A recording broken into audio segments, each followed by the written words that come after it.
What's up, everyone? This is episode 165. We're going to be talking about Whoopi Goldberg and her Holocaust comments. So, this is going to be a little different where I actually give context about what happened. So, and by that I mean historically. So, what I'm going to end up doing is I'm going to play a little bit of the clip about what she said. It's a quick couple of seconds, and I'm going to read some more of what she said. So, let's take a listen. Holocaust isn't about race. It's not about race. What is it about? Because it's about man's inhumanity to man. Whoopi Goldberg. And I listening to that, it sounds quite remarkable. And to me, I feel like a lot of conversations regarding America today are hyper focused on race, to where it's like it's the overall issue, and economics and everything else takes a back seat. And it's simply incorrect. Now, what she said was historically to a degree wrong. And that's because she's looking at this through an Americentric view of race. So the Nazis' definition of race was radically different from today's American view on race. The Nazis believed that any people that were not Germanic, and therefore not Aryan, were subhuman. So Whoopi's saying the minute you turn it into race, it goes down this alley. Let's talk about it for what it is. It's how people treat each other that's the problem. And then she added that bit about man's inhumanity to man. So the way Whoopi was coming at this was from a universal viewpoint, right, on cruelty. So she's like, the Holocaust is part of humanity's, history of treating each other terribly. Which is true. It is a part of that history. But it's coming from that viewpoint where that's the primary explanation for genocides is very 21st century and very Americentric view on race. And a lot of that viewpoint is based on looking at the past from the present instead of looking from the past as the past. And, taking context from the past. So she's taking this viewpoint on race today and how it's shaping the country and applying that same type of viewpoint to the past. It's not how you look at the past. You can relate things and see how they relate, but you have to look at the past from the context of the past. So she's not wrong. Mankind, like I said, has used genocide as a form of political consolidation since civilization was conceived. And generally, race is not the end-all, be-all in the majority of all social issues. It's economic structure that determines the outcomes of racial justice and injustice. However, in the case of the Holocaust, it was about race. Race was just defined differently by the Nazis. The Nazis viewed America is a nation of mongrels because of our diversity and believed we were all mixed race and therefore subhuman. So while Whoopi is correct that the Holocaust certainly is a part of human histories and humanities towards itself, it was absolutely about race, which of course is linked to class. So this is kind of where I get into the history of explaining how the Nazis got to power and why their extremism was linked to class conflict. So the Nazis came to power in Germany after winning the 1933 elections. They promised broad economic reform to vanquish the enemies of Germany and to restore glory to the country. So this was in reaction to the high rate of inflation and unemployment during Weimar Germany, or the Weimar Republic, from 1919 to 1932. The Nazis were able to capitalize on this for two reasons. So first, the Liberal and Communist Party were attacking each other. As the SPD, so that's the Social Democratic Party of Germany, or Sozialpartei Demokratisch, refused to electorally cooperate with the KPD, which is the Communist Party of Germany. And I do like flexing my language skills, so I'm going to say the Kommunistische Partei das Deutschland went as far as sending mercenaries to kill the Communist Party members. So this is because the Social Democratic Party believes in, at that time, they believed in moderate social reforms, some economic reforms, but they still believed in capitalism. They still believed in the dictatorship of capital, which means the supremacy of a capitalist society. And they attacked the communists because they viewed the communists as a threat to that order. And they would rather kill the communists and begrudgingly, let the fascists take, what they could, because the fascists at least wanted capitalism as well. Now, here's the thing, right? So, with the Social Democrats, they in Germany and around the world used to be in the Internationale with Marxists, right? So the Internationale is this big international meeting and alliance of communist parties all over the world. And they split. There was a split in the first Internationale, or maybe it was the second one, the second Internationale, because World War I caused a split between social patriotism and Marxism. So the social patriots said, well, we're socialists, but we're still going to fight in the war because it's our country. And the Marxists said, no, this war is imperialism, and siding with the home country that's aggressing, siding with the imperialist aggressors, and fighting for imperialist notions, whether defending or aggressing, is against the principles of Marxism because we're not imperialists. This war is an imperialist war. It's not one of self-defense. It's literally because our nations are entangled in alliances that they shouldn't even be in the first place. So basically that caused a split, and that's why the Social Democrats started shooting the Communist Party members up from the point of 1919 to 1932. So that's basically why there was this beef going on between the SPD and the KPD. So the second reason why the Nazis were able to capitalize on Germany's weakness was because of this infighting I mentioned. The left was unable to make effective resistance to the deterioration of liberal capitalism, whereas the Nazis were able to, and were able to make a plan to win back the country. So the Nazis were basically able to push back the left because they were weak, and people saw them as the only stable course for an unstable country. So, on the rise and when in power, the Nazis blamed the communists, unionists, and Jews for the loss of Germany in World War I, and thus merited imprisonment and then extermination for everyone in that group. And the Holocaust was definitely about race. They even measured your heads, to see, because they believed Jews had certain head lengths and nose lengths and all that. They absolutely were. This was absolutely about race, but primarily its motivation was about class and how class power structures influenced German politics and thus resulted in racial extremism that ended up in genocide. So even saying the Holocaust was just about race is incorrect.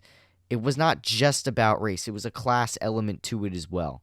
The communists and unionists were the first to go because they posed a threat to the goals of fascism as a whole, as they believed in class unity, not racial unity. So let me explain what I said, because I know it's kind of controversial. Basically, what fascism is the combination of the state, like the government, and corporations working together to rule the country. That's literally the bare bones definition of fascism. National Socialism believes in Aryans, right? And the businesses and the government came together and said, you know what, we have to exterminate the Jews because they're a good scapegoat, and they're going to unite the country in hating a decent amount of its own working class. So basically, they killed off the communists and trade unionists because the KPD was very powerful at that time, despite all the infighting, and so was the SPD. The SPD also got the gas chamber too. So they got rid of the two most powerful parties to challenge them. And then what they did was they started the ethnic cleansing. And then they got rid of non-Aryans and they got rid of Jews. And they basically said, like, okay, now that, the agent provocateurs, the people that would fight against us and say, no, it's class unity, not racial unity, are all dead. Now they could effectively get rid of the Jews and blame ethnic groups and ethnic tension on a certain population, and thus keep the working class divided and weak. So basically, they got rid of leftists, they got rid of unionists, and that allowed the working class in Germany to be divided based on, what your religion was, and create a culture of distrust, because there were Jews hiding in plain sight. There were people that were afraid of being reported. All it took was saying this person's a Jew, and your measurements had to be off in your head or your skull or your jaw, and you were exterminated. They also exterminated disabled people, gay people. Some of these things are very hard to prove, some are not, but still, like, it created a culture of distrust to the point where any type of unity was impossible. The most extensive revolutionary action in Nazi Germany to fight the Nazis was the Red Orchestra, which blew up a museum, and then Sophie Scholl and her brother passed out flyers called the White Rose Society, and they basically were arguing for return of democracy to Germany, and they were hung. So, getting rid of the Unionists and then using ethnic tension was a perfect strategy for the Nazis to maintain their power over the working class and prevent rebellion, because it created such distrust. So that's why I said that this is primarily a class thing, not a racial thing. They used race as a weapon to maintain class dictatorship, to maintain the supremacy of the wealthy in that country. So Whoopi made an honest mistake and was completely misunderstood, not intentionally committing revisionism, which, as I just explained, at least in my opinion, already has occurred, especially when you look at things like the "They Came For Me" poem, where many versions reposted online and in the classroom leave out the socialists and trade unionists being the first victims of the Holocaust. So, long story short, this kind of comes down to a free speech thing now that we're out of the historiography of it. Whoopi should not be suspended from The View. As much as that show is trash, like, she made a mistake and apologized, what more do we want from this woman? And, this is the same view I have of Joe Rogan as I expressed in the last podcast a few days ago, which I had to take a break for a few days because my throat was just killing me. He said some slurs in a contextual format. So this is in regards to a new video he posted on his Instagram. And he said stuff that may or may not be true about COVID and other items. So he, like Whoopi, are just entertainers. You can turn on and off again. Like, you don't have to listen to them. They're not historians. They're not scientists. They're not sociologists. They are not anything but entertainers. Assholes with the platform, if you will. But if we silence everyone that said a nasty thing in the past or made a historiographical mistake, then all the news channels and all social media platforms need to be shut down.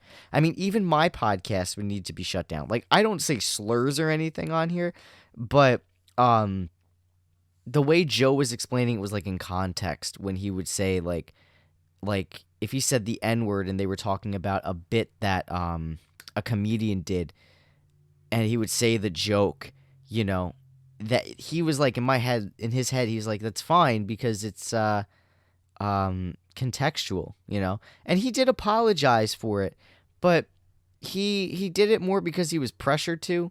And this is the thing that I don't like about call out culture, is that it forces people into making a public face that they're not racist or that they're incredibly sorry, but when the camera's turned off, they're not. What you can't. This is not re-education camp time, and having a cultural revolution, especially without that, isn't really going to do much. If you want a cultural revolution, you have to send people to camps and labor camps, and physically correct and psychologically damage a person so that they think in that way. You're talking about changing the psychology of a whole nation. Right now, this is just making people incredibly fearful they're going to lose their jobs and push them further to the right if we keep canceling people like that. I'm guilty of misinformation in certain respects. When COVID first started, I said it's not going to be worse than the flu. And here we are 3 years later, I think. I've made historical errors in the past. I've done, I've had guests on where, I wasn't able to accurately ask questions, and it got messy, I guess. I don't know. But I mean, listen to all my I mean, there really isn't much I've done. Honestly, that last bit, I think I'm over exaggerating a bit. I think I just had one like bad interview, and that's really it. But it's more just kind of like the COVID thing that I could say was like, okay, yeah, like, but that would merit my podcast being shut down, because that's what people are using against Joe Rogan to merit him getting shut down.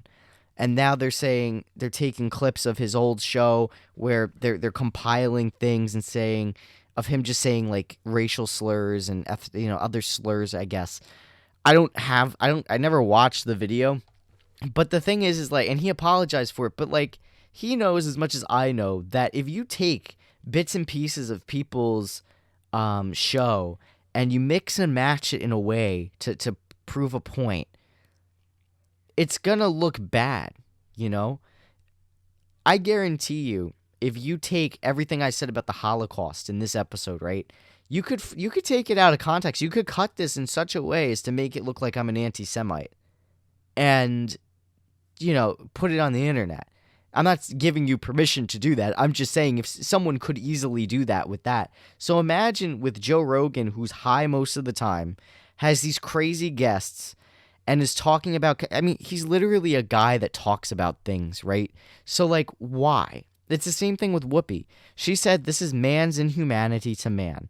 It's wrong. It's incorrect. I think it's dumb, but it's not, at the same time, like, it's not committing revisionism. She's not saying that the Nazis weren't racist. She's not saying there wasn't bad things done to the Jews. She's just saying the overall problem is that man is inhumane to man. People are inherently bad. That's really what she was saying. I think it's wrong because I'm coming at it from the class angle. I'm coming at it from that angle, and also, when I was a kid, I was always told that, the Nazis did bad things, and it's not man's inhumanity to man. They were just bad people. And you know what? The view that Whoopi made, honestly, has been shown in so many books about the Holocaust, about how cruel mankind can be, and how that if, you treat people badly, they become bad themselves and act like animals. I mean, like, that's literally most of the books I read about the Holocaust in high school, I've read Elie Wiesel's books. I've read The Diary of Anne Frank. I've read other firsthand accounts. And in every book I've read about the Holocaust, and every piece of literature I read about it, the overall theme was they treated us like animals in the camps, and we became animals in the camps. That's literally it. So it's not a stretch that she came up with, that conclusion. Like, yeah, it's man's inhumanity to man. And it's this culture war shit, and people listening to idiots on Twitter. And I don't know, this is something that really blows my mind. I don't know what happened, but since when has the government, big business, and popular celebrities and personalities, when did they start listening to random people on Twitter? Like, we know, like, I don't think the Russians influenced the 2016 election, but the popular belief that the Russians influenced it through bots on social media, you would think that would instill less trust in social media and the people, expressing views and opinions on a faceless platform. But no, the government and big business say, hey, you know what? That's a good idea. Shuho69, thank you so much. Cum Guzzler 43. Like, what? Like, the fact that they think that that's okay to do is incorrect. That's not how society works. Most people don't use Twitter. It's only the people that are terminally online that use Twitter. So all these people are having their careers ruined, an incredible amount of stress on their lives for things they said way back, or, taking things out of context and making them feel bad, day-to-day harassment, all these things, right? And it's not doing anything. It's not proving a point.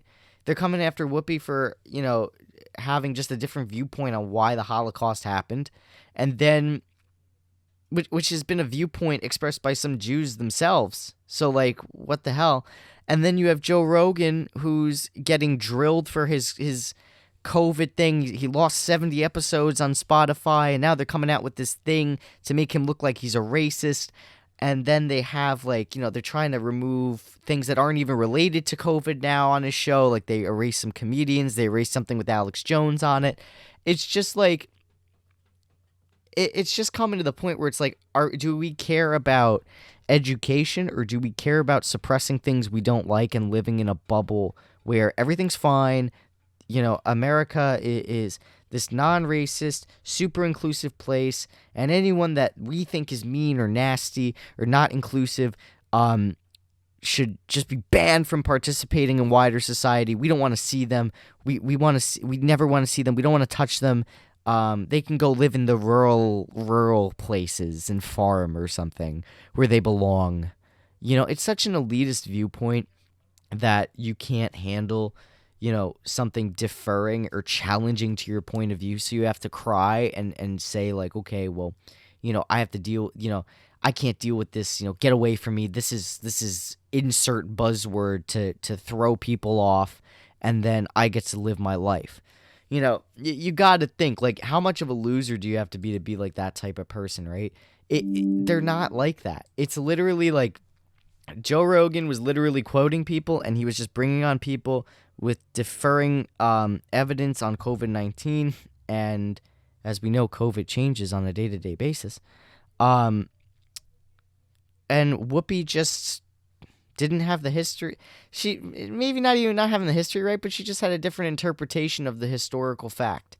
And she's not a historian. So it really, not that it doesn't matter. Like, people should know history, and people should know, like, how to differentiate between revisionism and fact. But at the same time, it's really not her job to be historically accurate. She's on The fucking View, and I guarantee you, most people that are really pissed off about what she said have never watched The View. Like, ever. I've never watched The View. Like, why should I really care about Whoopi Goldberg saying this, right? Because now it's a wider part of the culture war. I listen to Joe Rogan occasionally, and honestly, he's really not that bad of a guy. I don't think he's a racist. I mean, at all. Honestly. I've never heard him say a slur. I've listened to varying episodes. He never said slurs when he was with Alex Jones. He never said slurs when he was with Ben Shapiro.